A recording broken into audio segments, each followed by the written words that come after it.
Hello everyone, welcome to my YouTube channel where I hope to draw, talk, and spread positivity. Today I plan to create the Artfight profile of my OC Milo Roseé. If you're watching this you probably already know what Artfight is, but if by chance you don't, maybe you left your roleplay on.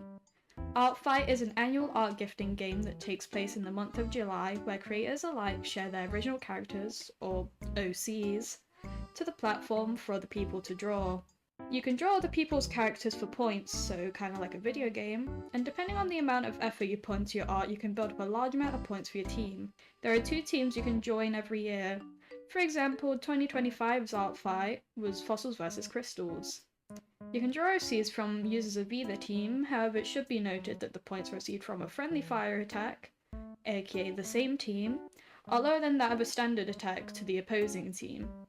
It should also be noted that attacks are rated based on effort, not skill.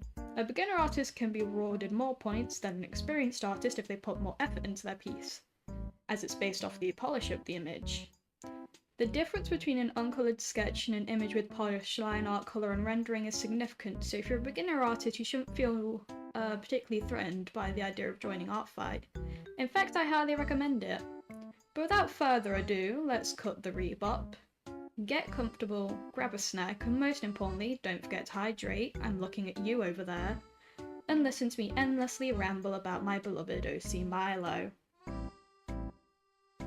So, to add some major context to my, quite frankly, massive connection to the character of Milo, I'm pretty sure I'm still on my way to finding my identity. But I identify as a non-binary person, so, I use exclusively he/him pronouns, so, yeah, but I am under the transgender umbrella. So, Milo, when I was initially finding out my identity, he kind of developed as a self-insert character of sorts. I was really into a creepypasta called We Deleted You at that time, and I obviously, as a little cringes to be free teenager, I made a self-insert to insert myself into the story, and I was severely closeted at the time. I was not out to anyone, not even my friends, and I just needed some way to kind of just be myself. So I made this character called Star, and he was this kind of, I don't really know how to describe him. He was kind of just a guy. Wow, that's an absolutely great exclamation of him. He was just me really, but more fun, more happy. He definitely went through a lot of stuff, but so does Milo. That thing just never left him. But he was just a happy-go-lucky guy who he just hanged out with the characters of We Deleted You. He was just there for fun. But he eventually kind of helped me realise my identity, made me come to terms with my true self, and he eventually kind of is what made me come out to my friends and be like, hey, I feel like I don't identify as a woman. I thought I was just a transgender man at this time, but that turned out to be a bit not what I truly wanted to be. Basically to break it down, I'm non-binary, but I apply by like very masculine preferences. But yeah, Star made me realise that, but then he kind of went through a developmental phase, and he basically became not a self-insert anymore, and then he branched off into this guy called Milo. Milo was originally a placeholder name for him, but it definitely stuck on, such as his completely made-up name, Roseé. That was a complete impulse name. I was like, I need a placeholder name and none of these things are clicking for me, so I'm just gonna put a bunch of syllables together and hope it works, and it clearly did for some weird reason. But yeah, that's the basic story behind Milo's build-up as a character. So with that, let's get onto his actual character. So Milo in the story is known as Captain Milo Roseé, as he's a captain of a private military company that he is both the founder and one of the highest ranking officers for. He is known as Captain, but he just prefers to be called Captain, that's it really, even though he's not the captain, his wife is, but that's for a little bit of later talk. His nicknames are obviously Milo and Captain, depending on what the individual wants to call him. His soldiers usually call him Captain, but he doesn't mind if they call him Milo. He's also called by Millie, by some of his friends, Dearest, by two people, Vivian and Vincent, and MO7 as a code name. His pronouns are he, they. I usually do default to he. I promise, that's a complete accident. I do try and alternate between he and they for them, but it does get a bit... I do tend to default to he most of the time. They're toxically optimistic, affectionate, forgiving, sensitive, passionate about mainly his work, but he does get very passionate around people. He's quite obsessive over people, but he does try and control his obsession with people. He has some major abandonment issues due to some issues he's had in the past. He's also hardworking, considerate, self-deprecating, and very self-destructive.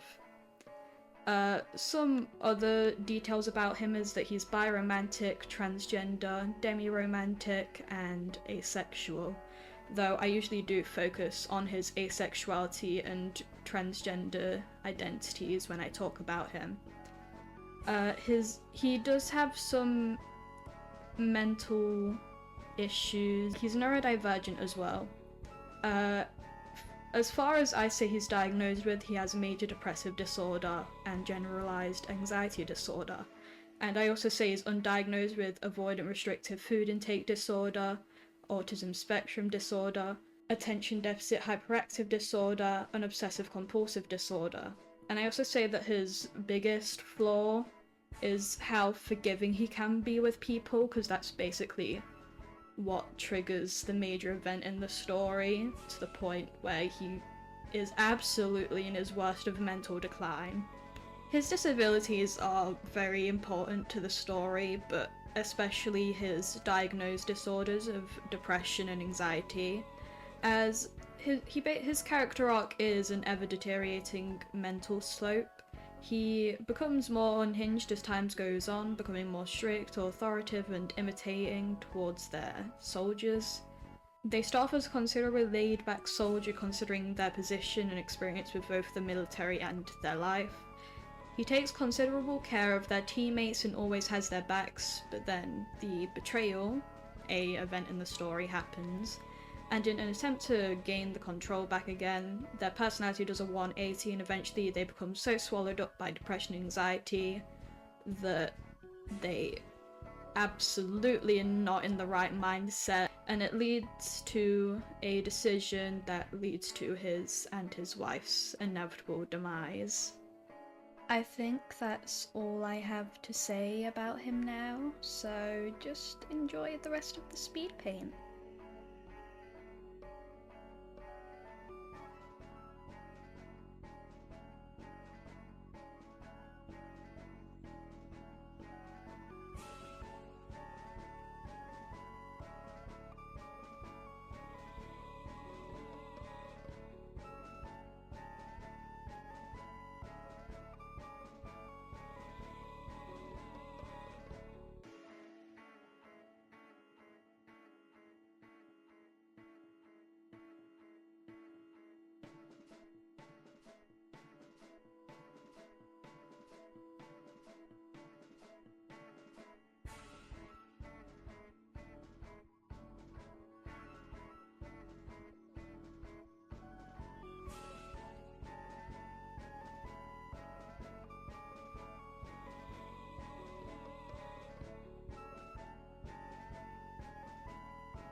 And yeah, I hope you enjoyed the video. My little yap session about my OC because I love him so much and they're my life.